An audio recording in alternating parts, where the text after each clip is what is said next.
هل أتاك حديث الغاشية وجوه يومئذ خاشعة عاملة ناصبة تصلى نارا حامية تسقى من عين آنية ليس لهم طعام إلا من ضريع لا يسمن ولا يغني من جوع. شروع اللہ کا نام لے کر جو بڑا مہربان نہایت رحم والا ہے. بھلا تم کو ڈھانپ لینے والی یعنی قیامت کا حال معلوم ہوا ہے؟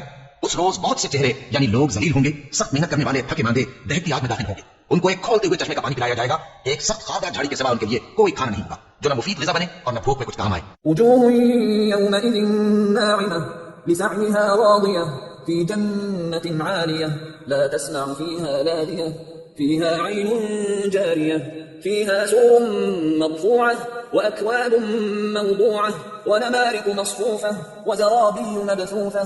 بہت سے چہرے یعنی لوگ اس روز شادماں بھی ہوں گے، اپنی محنت کے بدلے پر خوش. بہشت بری میں وہاں کسی طرح کے لفظ بات نہیں سنیں گے. اس میں چشمے بہ رہے ہوں گے. وہاں تخت ہوں گے اونچے اونچے اور کٹورے قرینے سے رکھے ہوئے اور گاؤں تک قطار کی قطار لگے ہوئے اور نفیس مسندیں جگہ جگہ بچھی ہوئی. أفلا ينظرون إلى الإبل كيف خلقت وإلى السماء كيف رفعت وإلى الجبال كيف نصبت وإلى الأرض كيف سطحت. تو کیا یہ لوگ اونٹوں کی طرف نہیں دیکھتے کہ کیسے عجیب پیدا کیے گئے ہیں، اور آسمان کی طرف کہ کیسا بلند کیا گیا ہے، اور پہاڑوں کی طرف کہ کس طرح کھڑے کیے گئے ہیں، اور زمین کی طرف کہ کس طرح بچھائی گئی.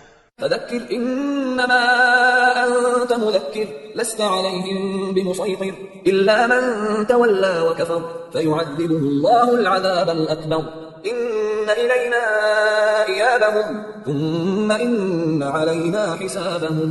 بس اے نبی صلی اللہ علیہ وآلہ وسلم تم تو نصیحت کرتے رہو کہ تم نصیحت کرنے والے ہی ہو، تم ان پر داروغہ نہیں ہو. ہاں جس نے منہ پھیرا اور نہ مانا تو اللہ اس کو بہت بڑا عذاب دے گا. بے شک ان کو ہمارے ہی پاس لوٹ کر آنا ہے، پھر ہمارے ہی ذمے ان سے حساب لینا ہے.